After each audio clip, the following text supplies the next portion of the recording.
We're back on the couch. We're talking about rare games again because that was fun, right? The first time I did that. So we're going to talk about games that are worth some money. I went through my most expensive games on price charters, and I just found ones that just were so stupid. It just blew my mind that they were worth money.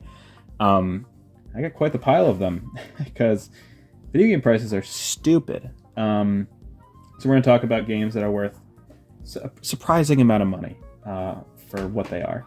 And the first one is really interesting, which I am just still very baffled by. Sonic 1? Apparently, this complete in box is $61 right now. I don't know why. I don't know why. Give me 1 second. I gotta reposition. Yeah, I have no idea why this is worth money. I'm going to assume that there is versions of this game that are not for resale because it came with Sega Genesis a lot.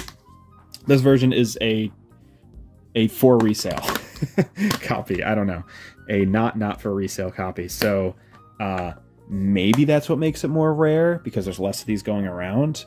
But like, bro, it's Sonic 1. Like, it's been re-released a bajillion times. And there is about probably 7 billion copies of this game in existence, like this cartridge, like just floating around. So like, why? That is so strange to me. I did not expect that. I definitely was like looking through this being like, wait, is that like Sonic 1 for the Genesis? I thought it was dirt cheap. I genuinely, if you asked me, like before I noticed this list, I would have said like $5 maybe, complete in box, maybe 10. 60 though. Stupid. Don't pay $60 for this game. Are you kidding me? Pay $1 for this game. Cartridge only at any store. I hope it's still like $1. Or just buy it on every other platform it's on. It's everywhere. It's Sonic 1, man. It's a cool game though, I guess, but whatever. This game is also very expensive. Super Princess Peach. I kinda get this a little bit more. It's $66 right now, complete in box. It was a weird release, I think, that probably didn't sell super well. I bought this right around when it came out, I remember. I got it used at like a EB Games or whatever, but I remember buying it a long time ago. And yeah, I don't know, like 60 something bucks. I'm sure it's some part has to do with, the new Peach game coming out and people really wanting, with the new one, they gotta take their funny Instagram pictures of like the new one next to the old one, like the only other Peach game there is. It's a unique, interesting game on the DS, like there aren't many games that Princess Peach is the main character of, so I get it being a little bit more like wanted, but $60 is way too much for this game. Maybe $30, I would say, would be like a comfortable price. I get it kind of being a little bit more pricey, but yeah, it's good. It's not a bad game, but it's definitely not great. It's fine. I barely remember it, honestly. I have to replay it one of these days because it started being a very bog standard platformer. So this one kind of came as a surprise too. This Godzilla game, Godzilla Save the Earth. I've owned this forever. The case is all tattered, and I'm pretty sure the disc is like completely fucked. Yeah, it's not too bad, but I was surprised at like this game is $70 complete in box. I actually don't know the manual, so I gotta like edit my price charting thing for this. But yeah, it's a Godzilla game. Maybe they're sought after nowadays. There aren't actually many Godzilla video games, surprisingly. And a lot of them were made by American companies, like this one, actually. Powered by GameSpy. What the heck? What does that mean? It's like powered by cheats. Pretty cool. It has online. I never used that. Me and my brothers used to play this all the time. We loved this game. I'm glad I still own it, considering how expensive it is. I'm glad I never sold it or anything, as I probably would want it again, like nostalgically would want it again. So Godzilla's huge on this cover. I feel like he's definitely not that big in the game. Like he's probably the same size as these guys, right? I'm being stupid, but yeah, it's an okay game if I recall correctly. I haven't played it in decades. Like it's been sitting on my shelf forever, and I haven't played it. I have the Game Boy Advance game I like a lot too. Godzilla Game Boy Advance game. It's just interesting. I don't know. I didn't expect that to be worth money. This one is very wacky and stupid. Why is this worth money? Metroid Prime Pinball for DS. It is Metroid-themed pinball on the Nintendo DS. It's not very fun. It's not very creative, and it is so stupidly out of character for Metroid. Also, apparently it's supposed to come with a Rumble Pack. Mine does not have the Rumble Pack. Maybe it's worth less money now that I said that, but let's just pretend the Rumble Pack isn't there, so I can make a clean $70 off this game. This is not worth $70. I really hope if you're a Metroid fan and you're like just dying to have every Metroid game, just pretend this one doesn't exist, because that's not worth the money. I think I played this for 5 minutes, and I was like, yep, that sure be pinball with Metroid flavoring. It's kind of a unique game because it's so weird. Like, why the hell did they make Metroid Prime Pinball? Like, I actually would love to know who this is developed by. They don't have any other developers, so is this like in-house Nintendo? That is so strange if it is. It's like, who is this audience? Who is like dying to pay $30 for a Metroid pinball game? I don't know. Very weird release. Now, when I kind of think about it, it's like, why was this made? It feels like this would have been a mini game in Metroid Prime Hunters, right? Like, this wouldn't have been a full thing, but it was. And we're better off for it. I'm better off. I'm $70 richer for it, apparently. I don't know how much I paid for that game. I don't know when I got it. I've had it forever, but yeah. Apparently, this game is expensive too. Where's this sitting at? Simpsons Hit and Run for GameCube. Yeah, I don't know, man. Simpsons Hit and Run is a cool game, and I think it's like cool that it's so well known now. Like, people are like, talk a lot about it. But like, I don't know, $70? Like, wasn't this on every other platform? Like, I guess the GameCube is pretty popular right now. So like, having these kind of games on GameCube is definitely more like, you pay like a GameCube tax kind of. But I'm sure the PS2 version is not that expensive. And like, I don't know. Like, this game's good, but I don't know if it's $70 good. I'm surprised people are paying that. Whenever I talk about this, by the way, I obviously blame sellers who are selling this stuff for so expensive when I don't truly believe they should be. But, a lot of the blame has to come with people who buy it. Like, no one has to buy this stuff. Like, I know people have to if they really want it, but there are so many solutions to playing this game. If you wanted to play Simpsons Hit and Run, I could tell you so many different ways to play it. You could mod your Wii, mod your GameCube, you could download an emulator, you could download an emulator on your phone. And there's so many resources on how to get very safe downloads of ROMs. And I know I'm saying this.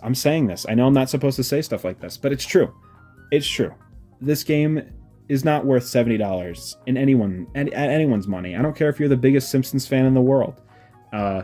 Way too much money for a licensed game that probably sold billions of copies because it's Player's Choice. I don't know if the Player's Choice version is less money, but I don't really care if it's Player's Choice or not. I think there's only a very few select games that I actually give a shit if it's Player's Choice. This game is also worth a lot of money. I kind of get this one, but it's still too much. Tomadachi Life. Tomadachi Life is a really cool game, and it's a very unique game to come out in America because there's quite a few Tomadachi Life games in Japan, but this is the only one that get localized here. And it kind of was a weird release. When it came out, not a lot of people bought it, I remember. And like, I remember a lot of people questioning why I bought it when I got it when it came out, because I just really liked the idea of this game actually coming out here. And I'd always heard of these games on the DS, and like, I was just really interested in what the games are like, and it's genuinely a lot of fun. It is a stupid game, but you add a group of friends into this game and you will have the funniest time, with some friends.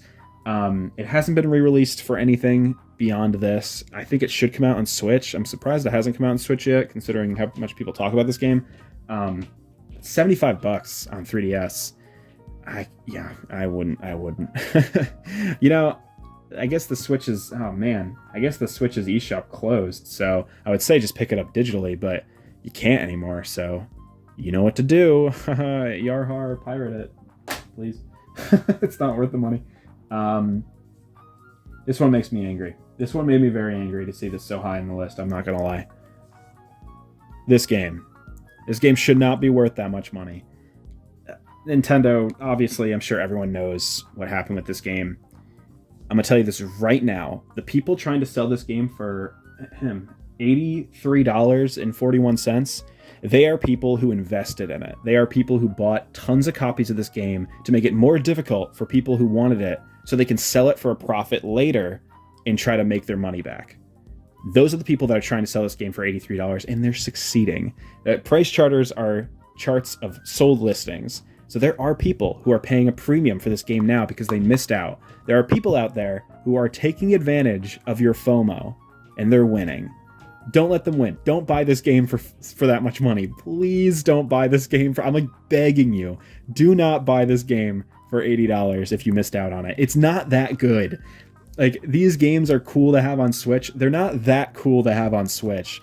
You know, buy a Steam Deck. I don't know. Like, you know, it's just not worth it at all. And like, I really don't love the idea that this game was so, what do you call it? Like, so targeted in some ways to like resellers, not intentionally or not. It definitely was. And there was a lot of times where I was seeing pictures of people buying like 10 of these at like Target, and like it became hard to find it every once in a while. And then they restocked it, and there was a billion at my Target. There were a billion at every Target I saw. And the fact that those people are winning in a way, like those people are getting what they wanted and like taking advantage of the system, taking advantage of people in a lot of ways, taking advantage of, you know, the FOMO of people. I don't like that very much. I don't like that very much at all. And I don't like that Nintendo released it so limitedly. And I don't know. It's just like, it's just not worth it. The collection's cool. I don't even think it was worth what I spent on this. Did it retail for 40 or 60? If it retailed for 60, it is not worth $60. Also, where is it? It's probably in my Switch case. It's not worth $60. Not even close, man.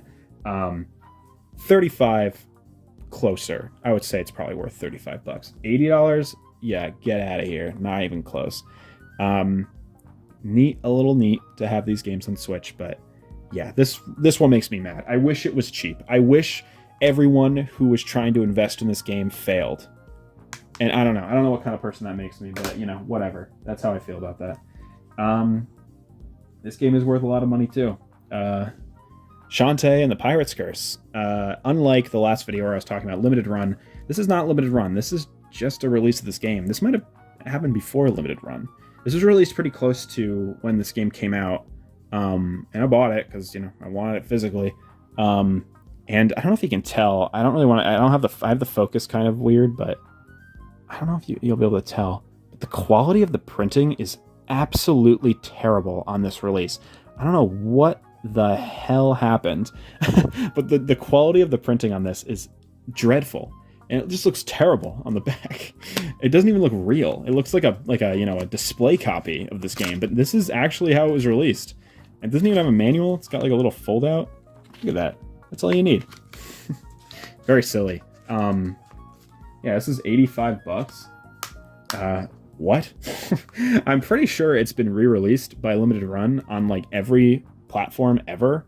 So like, you don't need this version. I don't know why people would want it even, because like, beyond it maybe being now worth money, that's why people want it.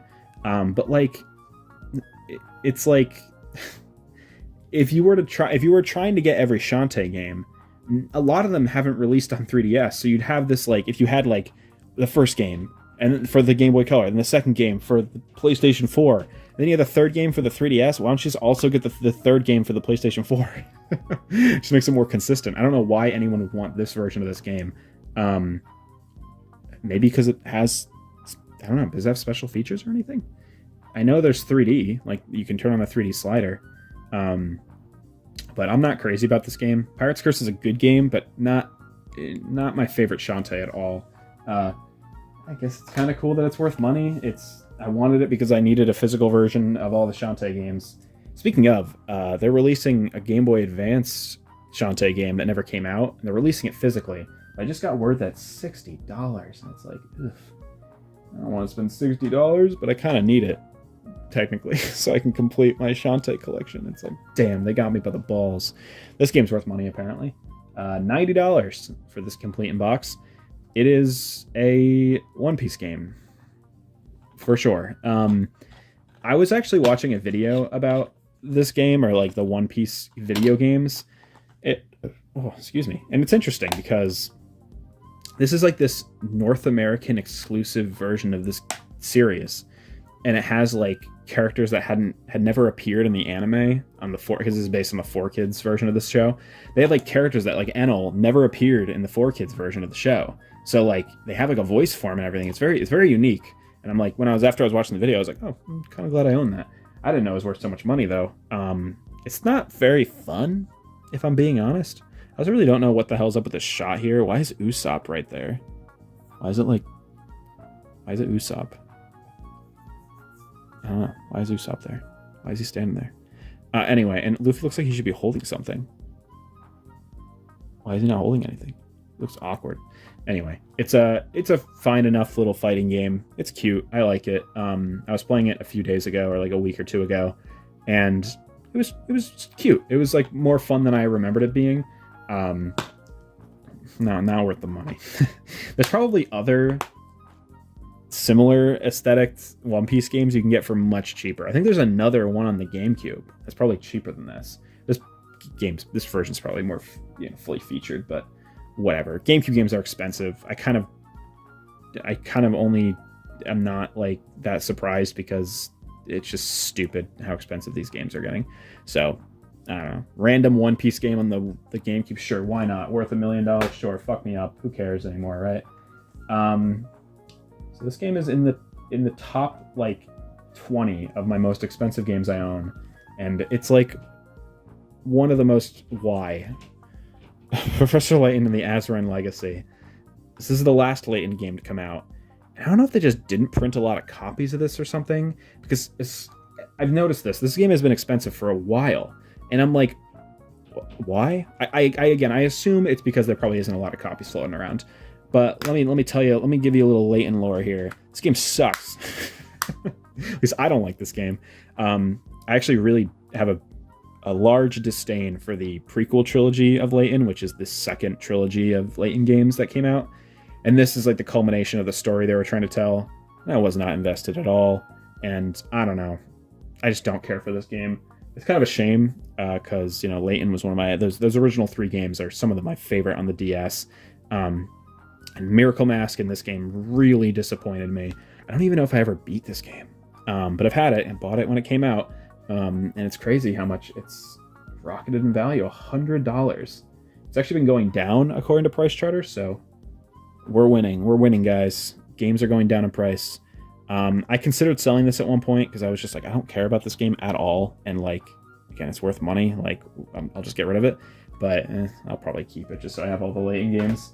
Don't really care for it though. I did sell the Catch Royale game though, the other 3DS game, because I don't care about that game at all. That game's like completely separated from anything I care about with Layton. It's a spin-off. I totally don't care. But yeah. So the last game on the list, which was so baffled that it's this much money now, I did not expect this at all, is Rhythm Heaven Fever. Is $150 now? What? Yeah, so Rhythm Heaven, cool series. I am not kidding when I tell you, I used to see this at GameStop for like $1.50. Like, it was so cheap. I think I bought it for like $1.50.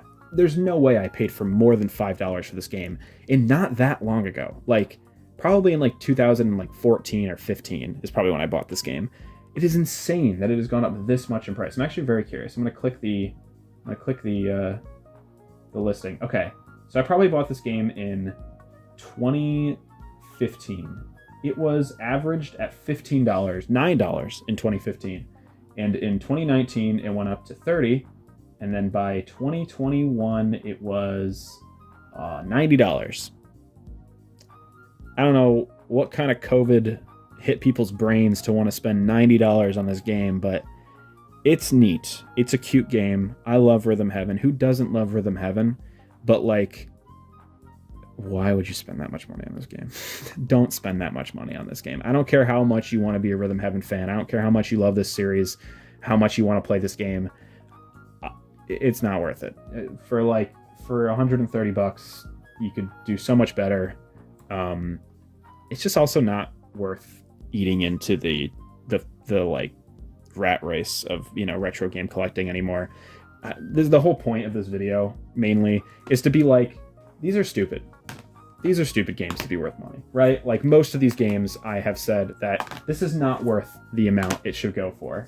And I truly believe that. I'm not just saying that to be like contrarian or like the cool retro game collector that doesn't care or whatever. Like, I genuinely do believe that games like this should be cheaper. And like, if there's not a good reason for it to be expensive, I don't love it. I don't love the idea of it being expensive at all. And I don't love the idea of people feeling they need to pay that much. Let's get the thumbnail shot of funny. There we go. I don't love that these games are expensive. I don't love when games are expensive at all, because I genuinely do love finding games and being able to buy and play these games. And you just can't as much if they're expensive. And like, you know, this was a game that I grew up with. And if I didn't have it already, I'd be really bummed to know I can't afford it, right? And like, yeah, maybe it makes a reseller a little happy, or some person that wants to sell their games a bit happier. But games are meant to be played, not sold, IMO. I mean, they are meant to be sold on a business end, but for us consumers, they're meant to be played and enjoyed and create memories and, you know, experiences. So them being locked behind huge paywalls is just stupid. And like, most of these games just shouldn't be this much money. And you shouldn't buy them for this much money. If there's anything you take away from this video, it is, do not spend all this money on these games. They're not worth it. You can play these in a million different ways. Some of them have been re-released. Like, please do not spend $60 on Sonic 1 on the Genesis. It's not worth it, man. Like, just go and buy it like on any other place. But yeah, video game prices are weird. I know a lot of people might come to these videos being like, ooh, like, this will be fun, like talking about the luxurious collecting market or whatever. You're gonna come here and be like, wow, this person's so cynical about this. It's because I am. I want to buy these games for cheaper. I want people to buy these games for cheaper. I like some of these games. So yeah. Anyway, that's it. You should anyone who's interested, Price Charters is a great website that you can track all your games on, and making accounts free or whatever. I don't think you can even, is there even a paid thing for it? But whatever. You should try tracking your games, see what's worth money. Don't sell it, but don't sell it if you don't want to sell it, but it could be fun to be like, wow, that thing's worth money. And if there are any surprising ones, let me know. I'm curious. I guess till next time, I don't know what my next topic will be, but if you have any suggestions, let me know. And if you like this kind of video, let me know. I enjoy making them. They're really easy to make, and I like showing stuff off. So until next time, pals, I'll see you later.